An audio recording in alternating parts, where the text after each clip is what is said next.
And welcome to Chetan Bharat learning. Haryana civil services के mains exam की बहुत जल्द हो जाने की संभावना है, क्योंकि जिस रफ्तार से हरियाणा पेपर कंडक्ट करा रहा है, ज्यादा टाइम मिलने की उम्मीद बेमानी हो जाती है मेंस के लिए भी।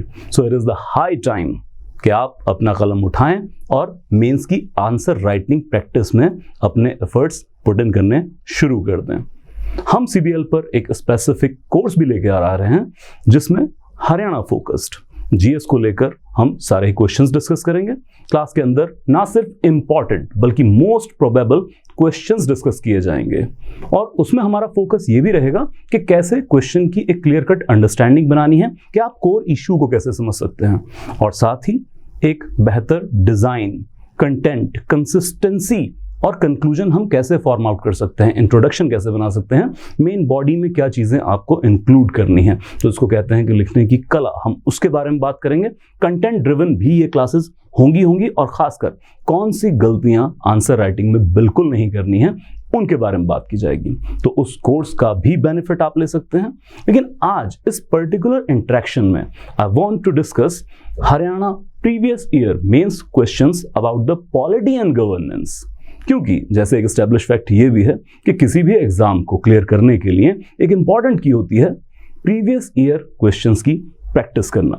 और हरियाणा की यूनिकनेस तो ये कि जो इसी बार प्री कंडक्ट हुआ है, इसमें बहुत सारे पुराने पेपर्स के क्वेश्चंस को रिपीट कर दिया गया है। हालांकि मेंस में उतना रिपीटेशन का स्कोप नहीं होता, because limited number of questions आने हैं, बट फिर भी क्वेश्चन रिपीट हो गया तो बैठे बैठाए लॉटरी तो है ही है। और इसके अलावा अगर क्वेश्चन रिपीट नहीं भी होता है तो भी जो पहले से क्वेश्चन पूछे गए हैं उन्हीं के उसी थीम के सेंटर्ड अराउंड क्वेश्चंस पूछे जाने की संभावना ज्यादा प्रबल होती है। सो हम प्रीवियस ईयर क्वेश्चन से ना सिर्फ टेनोर और इंटेंसिटी का अंदाजा लगा सकते हैं कि किस लेवल पर जाकर ये क्वेश्चन पूछ रहे हैं, बल्कि इस बार के मोस्ट प्रोबेबल क्वेश्चन क्या हो सकते हैं उसके बारे में भी एक इंसाइट हमें मिलता है। तो आज के डिस्कशन में पिछले जो बार का हरियाणा पीसीएस का मेंस एग्जामिनेशन था, उसके पॉलिटी के जो मेंस क्वेश्चन हैं हम उनके बारे में बात करेंगे। Total 5 questions were there. So let's take up the previous year question of polity. The very first question we encounter of 5 marker that grievance redressal mechanisms have played a vital role in improving administrative accountability. Justify your argument with citing specific example. So चाहे 5 marker का 2 चीजें आपसे पूछ ली, एक तो example आपको जरूर coat करने हैं, और दूसरा कि ये जो कोट है इसको जस्टिफाई करें, जो स्टेटमेंट आपको दे रहे हैं, नॉट कोट स्टेटमेंट। सो इसमें सिंपल चीज, सीधा आंसर ये होगा, पहले तो आप ये एस्टैब्लिश कर दीजिए भाई हाउ। अगर इन्होंने ये स्टेटमेंट दिया है कि grievance redressal mechanism vital role play करते हैं एडमिनिस्ट्रेटिव अकाउंटेबिलिटी को इंप्रूव करने में, तो कैसे? तो यहां पर मतलब फॉर एग्जांपल मैं बता रहा हूं आपको, तो एक लाइन ये हो सकती है कि जी ये सारा लिख के कि play a vital role by enabling the citizens to a platform to express their grievances, to express their problem and seek remedy. So इस तरह से हम कि हाउ, कैसे ये मैकेनिज्म अकाउंटेबिलिटी सेट कर रहा है, क्योंकि अपना जो है ग्रीवियंस रिड्रेसल के लिए वो एडमिनिस्ट्रेटिव अथॉरिटी से रेमेडी सीक कर सकते हैं। अब उस सबका पेपर ट्रेल रहता है, डिजिटल रिकॉर्ड रहता है, क्योंकि सब आजकल डिजिटल प्लेटफॉर्म के ऊपर है, तो फिर उसकी अकाउंटेबिलिटी एडमिनिस्ट्रेशन की ज्यादा हो जाती है, उनको अकाउंटेबल होना पड़ता है लोगों के ग्रीवियंस रिड्रेसल के लिए। सो हाउ वाली चीज एड्रेस हो जाएगी, और फिर डायरेक्टली क्योंकि justify your argument with citing a specific example, तो यहां पर आपको एग्जांपल ज्यादा सूटेबल होगा। तो एक तो आप सेंटर का एग्जांपल दे दें, जो मोस्ट कॉमनली आपको किताबों में मिलता ही है, तो जैसे सेंटर का भी है centralised grievance redressal and monitoring system. So this particular platform, so they are redressing various field के ग्रीवियंस। और फिर क्योंकि हम स्टेट स्पेसिफिक आंसर दे रहे हैं, तो देखिए एक और चीज, अपने रिसोर्सेज का फायदा उठाएं। जैसे अभी भी आप न्यूज़पेपर वगैरह पढ़ रहे होंगे तो बहुत सारी खबरें आती रहती हैं, वो कई बार स्टेट स्पेसिफिक होती हैं। जैसे मैं इस वक्त मतलब जो आपसे शेयर कर रहा हूँ कि 2 जून को मैं न्यूज़पेपर पढ़ रहा था, उसमें मैंने पढ़ा था कि हाँ जन संवाद पोर्टल हरियाणा के ऊपर चल रहा है और न्यूज ऐसी थी कि 7,200 कंप्लेंट रिसीव की गई हैं। तो जैसे ही मैंने आंसर देखा यहाँ पर, तो वो चीज कनेक्ट कर गई। सो इट कम्स टू कि आप हरियाणा स्पेसिफिक एग्जांपल जरूर दें इस तरह की चीजों में। सो वी कैन कोट के हरियाणा के अंदर जन संवाद पोर्टल है, और वो स्पेसिफिकली लोगों की ग्रीवियंस रिड्रेसल के लिए है इनटू डिफरेंट स्ट्रीम्स। और फिर इसी चीज को अपने एग्जाम्पल में भी जस्टिफाई करेंगे कैसे गवर्नमेंट की अकाउंटेबिलिटी सेट कर रहा है। So in various department from police to revenue to irrigation, बहुत सारी जगहों पे लोगों की शिकायतें आती हैं और सीधा मिनिस्ट्रियल लेवल पर फिर गवर्नमेंट को अकाउंटेबल किया जाता है, ऑफिस को अकाउंटेबल किया जाता है towards the public service. So 2 example हो गए, एक नेशनल और एक आपका लोकल लेवल का, और साथ में आपने कॉन्सेप्ट समझा दिया। 5 मार्कर का है, इससे ज्यादा वर्ड यहां पर और टाइम इससे ज्यादा इन्वेस्ट यहां पर नहीं करना है। Then we come to the second question, discuss the role of public interest litigation in expending the civic and political rights of citizen. Again 5 marker, मतलब ये भी ऐसे हैं कि ऐसे टाइप आंसर भी इसके ऊपर हो सकता है, लेकिन प्रिसाइसली पूछा है कि एक तो पब्लिक इंटरेस्ट लिटिगेशन का कंसेप्ट, इसका रोल लोगों के सिविक और पॉलिटिकल राइट्स दोनों को मजबूत करने में किस तरीके से है। सो एक जो 1 लाइनर इंट्रोडक्शन है उसमें सीधा public interest litigation that empowers the resourceless person, कि उनके बिहाफ पर कोई भी जाकर कोर्ट के अंदर जस्टिस सीख कर सकता है, उनके सिविक पॉलिटिकल राइट को या वायलेशन के लिए रेमेडी सीख कर सकता है। तो लोकस स्टैंडी वाला कॉन्सेप्ट हटा दिया गया है। इस तरह से 1 से 1.5 लाइन में हम इसको इंट्रोड्यूस कर सकते हैं और फिर आगे की 3-4 लाइन में we can come to the civic and political rights. तो इसमें 2-3 तरीके हो सकते हैं, या तो आप स्पेसिफिक एग्जांपल्स की और केसेस की बात कर दें, क्योंकि भाई देखिए एक तो जुडिशियल इनोवेशन है पब्लिक इंटरेस्ट लिटिगेशन, कोई लॉ तो है नहीं। देन वी कम कि इसमें आप मुरली देवरा वर्सेस यूनियन ऑफ इंडिया की बात कर लें, चाहे इसके अंदर जो और इंपॉर्टेंट कोई केसेस हैं, MC Mehta versus union of India case है, तो उसमें जो जो बेनिफिट लाइक क्लीन एनवायरनमेंट आपको मिला है उस तरह से आप कोट कर सकते हैं। तो बाय केस स्पेसिफिक, और उसमें जो लोगों को सिविक एंड पॉलिटिकल राइट्स मिले हैं वो 3 से 4 एग्जांपल कोट कर सकते हैं, या फिर पहले एक जनरलाइज लाइन लिख दीजिए। दूसरा तरीका ये हो सकता है कि पब्लिक इंटरेस्ट लिटिगेशन के लिए from remedies to police atrocities, environment right, electoral reforms, public spaces के ऊपर पब्लिक यूटिलिटी को यूज करने के रिफॉर्म्स, इवन लाइक हवालात रिफॉर्म्स। तो इस तरह से जनरलाइज सेंस में बना लें कि किस किस फील्ड के अंदर रिफॉर्म आए, और फिर एंड में 2-3 केस आप कोट कर सकते हैं, या फिर कोई स्पेसिफिक इंस्टांसेस जैसे सिविक सेंस की बात करें तो smoking ban on public places, this is a result of PIL only, female lockups in police station, again result of PIL only. तो आप जेनरिक सेंस के अंदर आंसर कर सकते हैं, या फिर स्पेसिफिक केस लॉ के साथ जो अटैच्ड राइट लोगों को मिले हैं इंश्योर में, उनको आप एग्जाम्पल के अंदर 3 से 4 लाइन में कोट करें, answer will be justified. Now we move to next question, critically analyse the efficacy of 73rd and 74th Constitutional Amendment Act as the third tier of the government, support with examples from different states। इस सारे question में एक तो core पकड़े 2 चीजों के ऊपर, एक तो 73rd और 74th कॉन्स्टिट्यूशनल अमेंडमेंट का कोई एवोल्यूशन नहीं पूछ रहे हैं, और कोई मतलब ऐसा स्पेसिफिक प्रॉब्लम के लाइक फाइनेंशियल प्रॉब्लम बता दो वो भी नहीं पूछा जा रहा है। सो ओवरऑल एफिकेसी को एनालाइज करने के लिए कह रहे हैं। सो कितनी इफेक्टिव है ये जो 3rd टियर ऑफ गवर्नमेंट है, ये कितनी इफेक्टिव है, इसको क्रिटिकली एनालाइज कीजिए, और साथ ही जो भी आपका एनालिसिस है आप उसको मजबूत बताते हैं, आप उसको कमजोर बताते हैं, तो साथ में आपको डिफरेंट स्टेट्स के एग्जाम्पल कोट करने हैं। मतलब एक तो ज्यादातर ये आता है कि support your analysis with your examples, but they are categorically saying कि आपको डिफरेंट स्टेट के एग्जाम्पल, मतलब जो डिफरेंट स्टेट की परफॉर्मेंस रही अब तक पंचायती राज के ऊपर, उसके कुछ एग्जाम्पल आपको कोट करने होंगे। सो 2 कोर एरियाज हैं।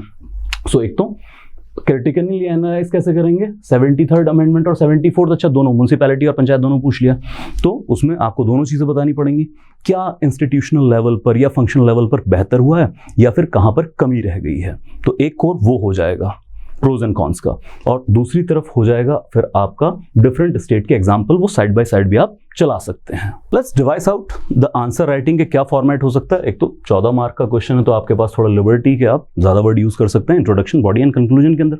सो here we come to this thing कि एक क्रिस्प और सिंपल इंट्रोडक्शन हम शुरू कर सकते हैं कि 74th and 73rd amendment aimed at constitutionalization of local bodies, और फिर यहीं से इस एक लाइन से इसके आगे हम वर्ड्स वेस्ट नहीं करेंगे, फिर हम डायरेक्टली जंप अपॉन करेंगे क्वेश्चंस के कोर के ऊपर। So we can use the words like albeit these amendments were focused at democratic decentralization or establishing the grassroots level democracy, but the efficacy of these institutions remain in doubts or remain in question always. तो इस तरीके से कि हाँ मैं सीधा core पकड़ चुका हूं यहां पर। मतलब एक गलती क्या नहीं करनी है कि इंट्रोडक्शन में पंचायती राज की सारी कहानी नहीं लिखने लग जानी है कि बी आर मेहता ने 3 टियर का स्ट्रक्चर दिया था, फिर राजीव गांधी बिल लेके आए, फेल हो गया, फिर कॉन्स्टिट्यूशनलाइजेशन हुआ, ये है, ठीक है। बहुत ज्यादा वर्ड्स यहाँ पे वेस्ट नहीं करने हैं। वो आपकी चॉइस है कि थोड़ा बहुत अगर आप कॉन्स्टिट्यूशन के अंदर पार्ट वगैरह बताना चाहें, अमेंडमेंट के साथ कोई आर्टिकल कोट करना चाहें, उतना वहां तक कर सकते हैं, बट बहुत ज्यादा नहीं, क्योंकि वो पूछ ही नहीं रहे हैं इवोल्यूशन ऑफ पंचायती और urban reform, urban local bodies के इवोल्यूशन के बारे में नहीं पूछ रहे हैं। सो जैसे ही आप सीधा कोर के ऊपर अटैक करते हैं, अब यहीं से आ जाइए, क्योंकि आगे लिखने के लिए आपको बहुत वर्ड्स चाहिए, बहुत स्पेस चाहिए। So we come to this thing कि एफिकेसी को आप कैसे क्रिटिकली एनालाइज करेंगे। तो पहले पॉजिटिव के साथ शुरुआत करते हैं, फिर एक पैराग्राफ डेडिकेट कर देंगे नेगेटिव एस्पेक्ट के ऊपर भी। और दूसरी तरफ ये कि जब तक देखिए आपसे सीधा सीधा क्रिटिक पॉइंट ही नहीं पूछ रहे हैं, तो एडवाइजेबल ये रहता है कि रेशियो प्रोपोर्शन में जब भी आप पॉजिटिव नेगेटिव की बात कर रहे हो, तो थोड़ा पॉजिटिव की तरफ ज़्यादा फोकस रखें, अनलेस के बहुत ही ज़्यादा नेगेटिव है और नेगेटिव एस्पेक्ट किसी भी पॉइंट के पॉजिटिव एस्पेक्ट के ऊपर ओवरऑल हावी है। अगर ऐसा नहीं है तो फिर पॉजिटिव, लाइक मैं सीधा कहूँ तो अगर आप 2-2.5 पैराग्राफ इन्वेस्ट कर रहे हैं पॉजिटिव एस्पेक्ट के ऊपर, तो 1 पैराग्राफ इन्वेस्ट करें नेगेटिव, उसमें सेमीकोलन डाल के समराइज कर दें। बहुत ज़्यादा फोकस नहीं करना है। पंचायती राज वैसे भी इंपॉर्टेंट एक हमारा ऑर्गेनाइजेशन है, बहुत ज़्यादा अननेसेसरी क्रिटिक इसका ना करें। Now we come to this thing कि हम 2-3 एफिकेसी में पॉजिटिव पॉइंट के ऊपर एक इंस्टीट्यूशनल फॉर्मेशन, तो देखिए कॉन्स्टिट्यूशनलाइजेशन हो चुका है और democracy at grass root establish है, एटलीस्ट एट इंस्टीट्यूशनल लेवल, और अब लोगों को डिसीजन मेकिंग के लिए एम्पावर कर दिया गया है कॉन्स्टिट्यूशनली। इसी में आप ग्राम सभा का रोल दें कि ना सिर्फ पंचायती राज बल्कि इनके थ्रू ग्राम सभा भी एक कॉन्स्टिट्यूशनल बॉडी के तौर पर स्थापित की गई है, ताकि गांव के सभी रजिस्टर्ड वोटर वो मिलके आपस में डिसीजन मेकिंग कर सकते हैं। पॉइंट 1 हम इंस्टीट्यूशन पे फोकस कर सकते हैं। अब थोड़ा और कोर एरिया पे फोकस करते हैं। सो वल्नरेबल सेक्शन ऑफ सोसाइटी को वॉइस देना। Vulnerable section of society, say the scheduled caste, the scheduled tribe, or the women. I'm not saying weak, I'm saying vulnerable. So, क्योंकि रिजर्वेशन पॉलिसी लागू किया गया है, so scheduled caste, scheduled tribe in proportion of their population and women minimum 1/3। और बहुत सारे states में, जब स्टेट का एग्जाम्पल आना ही आगे तो कहें more and more states have increased this women reservation up to 50%। तो वीक एंड वल्नरेबल जिनको डिसीजन मेकिंग में हिस्टोरिकली से नहीं दिया गया था, उनको भी एक प्लेटफॉर्म मिला है कि वो भारत के नवनिर्माण में, गांव के नवनिर्माण में, शहरों के नवनिर्माण में अपना डिसीजन मेकिंग आगे रख सकते हैं, which is equally true for panchayat and municipality as well. So 2 aspect के ऊपर हम बात कर चुके हैं, और फिर यहीं पर आप स्टेट के एग्जाम्पल ले आए। तो देखिए जितने भी स्टेट्स के, अगर आपने कुछ अखबारों में अच्छे एग्जाम्पल पढ़े हैं, आप कोई एरिया स्पेसिफिक एग्जाम्पल भी कोट कर सकते हैं। फॉर एग्जाम्पल अगर मैं कहूँ तो यवतमाल डिस्ट्रिक्ट का ग्लेरिंग एग्जाम्पल है, जहाँ पर self help group linkage to Panchayati Raj model implement किया गया है। तो वो वुमेन जो पंचायती जो सेल्फ हेल्प ग्रुप चलाती थी, उन्होंने बाद में पंचायत के इलेक्शन लड़े और फिर अपनी कलेक्टिव पावर का यूज़ किया पंचायत की पावर के लिए, और further they enhanced the education, the primary education in their respective areas। उसमें टीचर अटेंडेंस, स्कूल का एनरोलमेंट, ड्रॉप आउट रेट कम हुआ। तो इस तरह के यवतमाल डिस्ट्रिक्ट का अगर कोई केस स्टडी याद है इस तरह का, आप वो कर दें। महाराष्ट्र का रालेगण सिद्धि का आप एग्जाम्पल दे सकते हैं, या इस तरह का और कोई स्पेसिफिक मॉडल आपको पता वो कह दें। या फिर केरला का कुटुंबश्री प्रोग्राम है, हालांकि सेल्फ हेल्प ग्रुप मूवमेंट है बट वो भी पंचायती राज के ऊपर बहुत फोकस करता है। तो एक तो कोई एरिया स्पेसिफिक मॉडल एग्जाम्पल इसके अंदर कोट कर सकते हैं कि ये लोगों के जीवन स्तर में सुधार भी लाया है, और स्टेट का एग्जाम्पल भी मिक्स हो जाएगा। और फिर जनरल एग्जाम्पल हो सकते हैं like Kerala, Karnataka, Rajasthan, even the Andhra Pradesh. तो ये वो स्टेट है जहां पर पंचायती राज के अच्छे मॉडल्स को अच्छे ऑपरेशंस के साथ लागू किया गया। आंध्र प्रदेश में खासकर रूरल लेवल पर सोशियो इकोनॉमिक रिफॉर्म लाने के लिए पंचायती राज मॉडल का अहम योगदान है। ये चीजें यहां पर आ जाएंगी। सो एक पॉजिटिव हम 2 से 2.5 पैराग्राफ उस पर इन्वेस्ट कर सकते हैं। नाउ कम द शॉर्टकमिंग, क्योंकि आपने क्रिटिकल एनालाइज करना है। तो शॉर्टकमिंग के ऊपर कि सबसे पहला तो फोकस ये है कि ठीक है इंस्टीट्यूशनल लेवल पर ओके है, हर 5 साल पे इलेक्शन हो जाता है, लेकिन पहला ग्राम सभा वर्क नहीं कर रही है। जो पहला तारीफ कर रहे थे कि इंस्टीट्यूशन तो है ग्राम सभा, लेकिन वो फंक्शनल नहीं हो पाया, ग्राम सभा की बात कर सकते हैं। और दूसरा कोर एरिया, ये फाइनेंशियली ऑटोनोमस नहीं है। बहुत सारी पंचायतों के पास रेवेन्यू जनरेशन की ना तो पावर है ना उनके रिसोर्सेज हैं। सो ज्यादा से ज्यादा panchayat are dependent on grant in aid that is provided by the state to them. तो जब तक कोई भी एजेंसी, कोई संस्था फाइनेंशियली ऑटोनोमस नहीं होगी तो फिर वो अपने पावर्स, फंक्शंस को सही तरीके से यूटिलाइज नहीं कर पाएगी। सो एक ग्राम सभा या फिर इंस्टीट्यूशनल जो लैक्यूनास हैं उसके ऊपर बात करेंगे और फाइनेंशियल की बात जरूर कीजिएगा। Same true for municipalities as well. तो अर्बन लोकल बॉडीज के साथ भी ये दिक्कत है कि हर 5 साल पे इलेक्शन हो रहे हैं, लेकिन बहुत ज्यादा कोई टैक्सेबल अथॉरिटी उनको नहीं बनाया गया है, ज्यादातर वो भी डिपेंडेंट है upon the grant in aid. Then we come local politics. Vested interest की वजह से जो लोकल पॉलिटिक्स प्ले करता है पंचायती राज या फिर म्युनिसिपैलिटी के अंदर, तो वो इस मॉडल को प्रॉपर यूटिलाइजेशन में नहीं आने दे रहा है।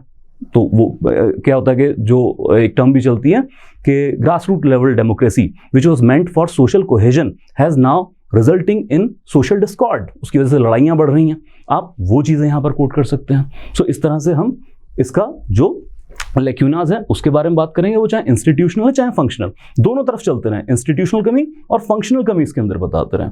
Now you have to summarise and please leave it at a optimistic level.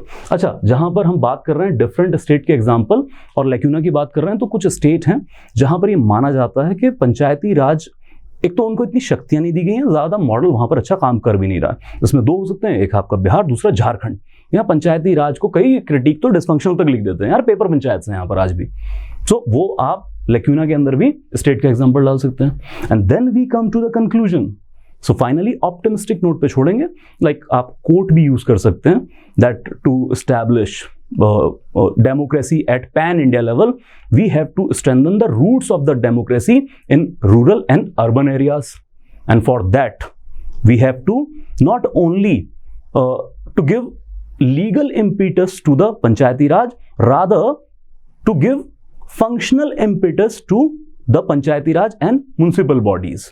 इसमें आप सजेशन भी दे सकते हैं कि शेड्यूल 11 और शेड्यूल 12 के जो टॉपिक्स हैं वो स्टेट गवर्नमेंट के इनिशिएटिव पर ज्यादा से ज्यादा लोकल बॉडीज को ट्रांसफर की जा सकें, और फिर एंड में लिख दें कि वी डिजायर दैट ये लैक्यूना जल्दी खत्म किए जाएं, और फाइनली जो सेंटर लेवल पर सेंटर गवर्नमेंट की पावर्स हैं, स्टेट लेवल पर स्टेट गवर्नमेंट की पावर है, उसी तरह से ग्रास रूट लेवल पर, शहर और गांव के लेवल पर पंचायतों और म्युनिसिपैलिटी की पावर हो। क्योंकि ultimate aim of 73rd and 74th amendment is not mere to make a paper panchayat और municipality, rather to make local self government।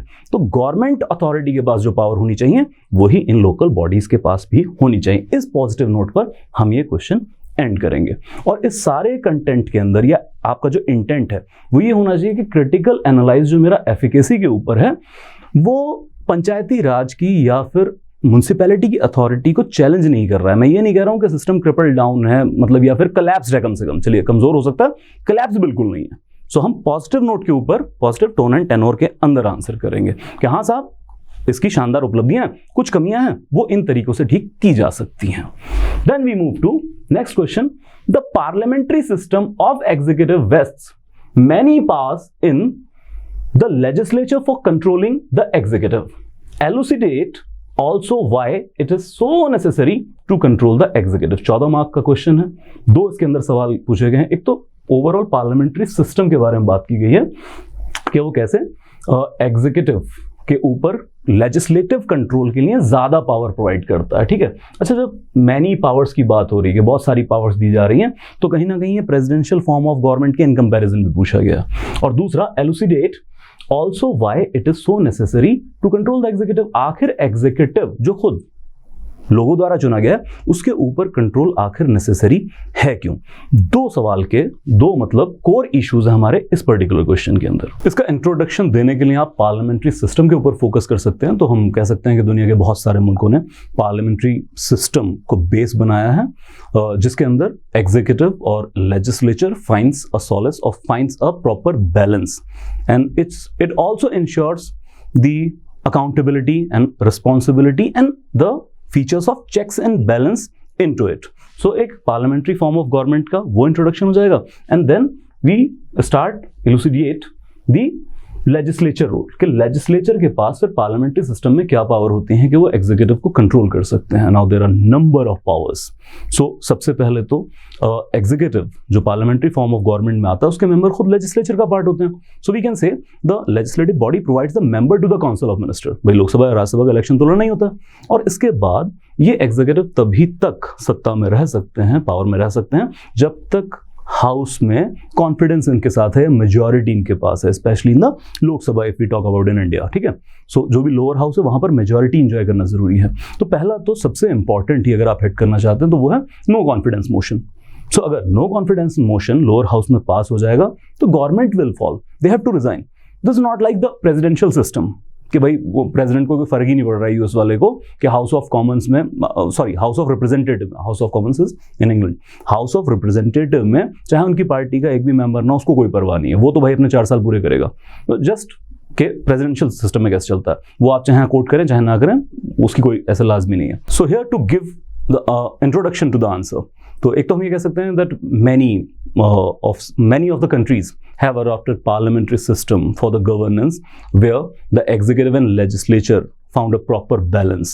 The system also ensures the checks and balances, transparency, accountability and control mechanism within its premise. तो एक parliamentary system का introduction हो जाएगा और फिर साथ ही यहाँ से जंप अपॉन करेंगे टू द कोर कि भाई लेजिस्लेचर के पास क्या पावर है इस पार्लियामेंट्री सिस्टम में जिससे वो एग्जीक्यूटिव को कंट्रोल करते हैं। तो पहला तो ये कि the legislature provides the member to the council of minister. Parliamentary form of government में काउंसिल ऑफ मिनिस्टर बनने के लिए आपको एमपी का इलेक्शन तो लड़ना ही होता है। जैसे मैं इंडिया का एग्जांपल लूं तो लोकसभा या राज्यसभा का मेंबर होना लाजमी है, वो 6 महीने वाला क्लॉज आप छोड़ दें। तो पहले तो the legislature provides the members to the executive and then the survival of executive depends on their strength in the legislature.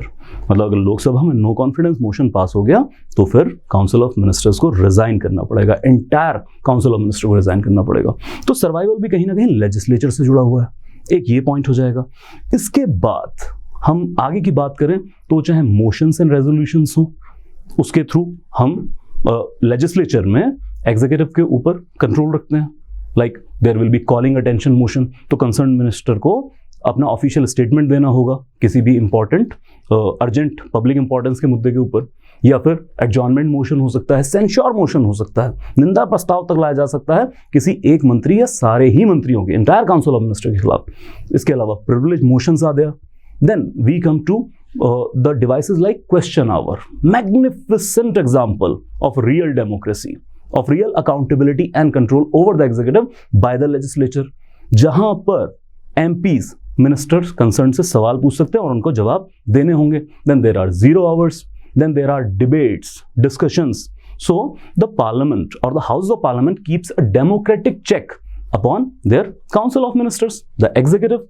So their legislature is having huge power. Even the budget has to be passed by the legislature. So budget will be discussed. Budget will be voted upon in the Lok Sabha. There are cut motions like policy cut, like there is economy cut, token cut, जिसमें opposition अपना grievance बता सकता है और national level पर लोगों तक ये मैसेज पहुंचा सकता है कि भाई बजट में ऐसा कुछ गलत पास किया जा रहा है जो सरकार अपने मेजॉरिटी के दम पर पास करने की कोशिश कर रही है। पॉलिटिकल कंसेंसस नहीं है इन चीज़ों के लिए। तो ऐसे सारे डिबेट्स डिस्कशन के बाद हम कह सकते हैं कि हाँ बहुत सारी पावर्स हैं। अच्छा, अब इस पर एक चीज़ पे ध्यान दें क्योंकि यहाँ पर क्रिटिसिज्म नहीं पूछा गया, मतलब वो क्वेश्चन नहीं है कि how the parliamentary control is reduced in today's era of parliamentary form of government।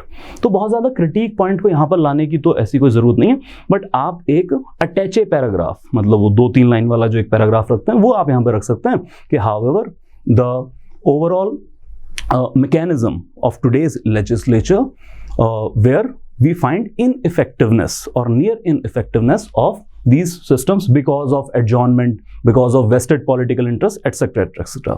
वो आपकी चॉइस है। तो ये करने के बाद अब हम दूसरे पॉइंट पे आते हैं that why it is necessary to control the executive. So point 1, the executive may not become totalitarian। भाई अगर कोई सवाल पूछने वाला नहीं होगा टोटलिटेरियन हो जाएंगे। तो जब भी सरकार काम करे तो उनको ये तो याद रहे कि यार हर 2-3 महीने बाद उनको सेशन में जाना है, तो लोकसभा राज्यसभा में जाके जवाब देना पड़ेगा उनकी जो भी कारगुजारी है। आप डिमोनेटाइजेशन कर रहे हो तो उस वक्त करते वक्त याद रखना कि वहां पर सवाल पूछे जाएंगे, राज्यसभा इस बात पर अड़ जाएगी कि भाई वित्त मंत्री से हमें सफाई नहीं चाहिए, अरुण जेटली साहब हुआ करते तब, भाई आप हटिए, प्रधानमंत्री को बुलाइए, वो एक्सप्लेन करके जाएं। तो इस तरह के जो हैं मैकेनिज्म वो वहां पर काम में लाए जाते हैं। इसके अलावा जो एग्जीक्यूटिव है उनकी responsibility towards the people. So we are having representative democracy. जब हम अपना पार्लियामेंट या फिर जब हम अपनी लोकसभा के लिए वोट डाल रहे होते हैं तो we the people do not only choose the government, rather we choose the opposition as well. भाई जो कांग्रेस के एमपी या आम आदमी पार्टी के एमपी लोकसभा राज्यसभा में बैठे हैं, खासकर लोकसभा की बात कर रहे हैं, डायरेक्ट डेमोक्रेसी, तो उनको भी तो लोगों ने चुन के भेजा है, वो भी तो लोगों की ही वॉइस है।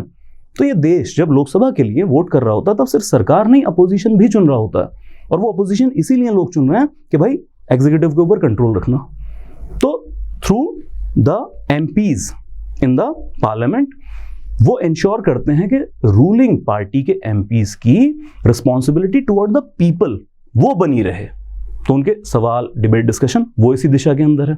देन जो एग्जीक्यूटिव है वो अपनी पावर को मनचाहे तरीके से ना इस्तेमाल करने लग जाए। Like ruling party is not in a position of cycle का ठेका, मतलब होता है ना साइकिल स्टैंड का ठेका मिल गया 1 साल के लिए, जैसे मर्जी चलाएंगे, ऐसा नहीं है। 5 साल के लिए चाहे सत्ता मिली है, पर वक्त वक्त को आपको लोगों को जवाब देना होगा। सो इस तरह के पॉइंट्स हैं कि क्यों नेसेसरी है एग्जीक्यूटिव के कंट्रोल पार्लियामेंट्री सिस्टम में, एग्जीक्यूटिव अनरूली ना हो जाए, अपनी किसी भी पॉलिसी के लिए उनको हाउस के अंदर आके जवाब देना हो। और अगर कहीं बहुत गलत पॉलिसी बन रही है तो फिर सेंसर मोशन और अदर डिवाइसेस के थ्रू स्टेट के ऊपर या फिर रूलिंग पार्टी के ऊपर चेक रखा जा सके।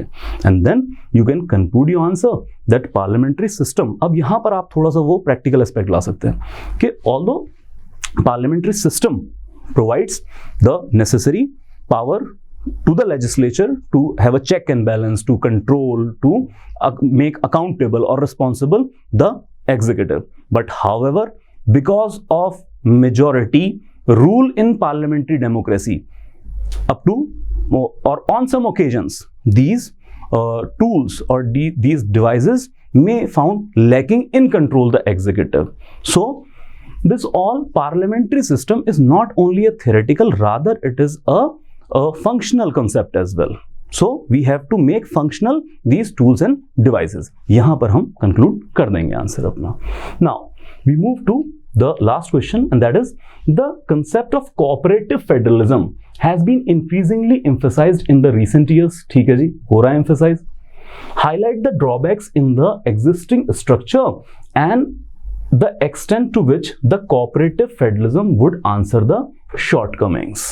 सो प्रॉब्लम सोल्यूशन दोनों के ऊपर सवाल है, और खासकर कौन सा कि जो अभी ड्रॉबैक है इन एग्जिस्टिंग स्ट्रक्चर। ठीक है, एक तो इसके ऊपर के स्ट्रक्चरल फॉल्ट इसके ऊपर क्या है, और दूसरा कोऑपरेटिव फेडरलिज्म ही इन शॉर्टकमिंग्स का जवाब कैसे दे सकता है। As it is a question of 14 marker, so हम यहाँ पर एक पैराग्राफ का इंट्रोडक्शन इसमें ले सकते हैं।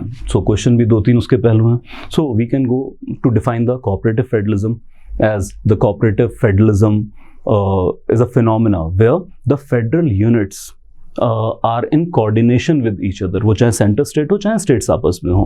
So the federal units will supplement each other, not supplant each other.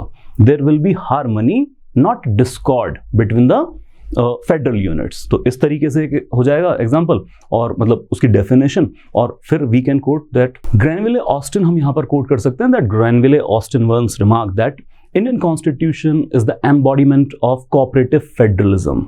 But इसी के साथ फिर आप लिख दें कि however the real operation of cooperative federalism is comes under the line of fire or comes under the debate at some times, because अब यहाँ पर हम बताएंगे कि फिर भाई क्या ड्रॉबैक्स हैं स्ट्रक्चर।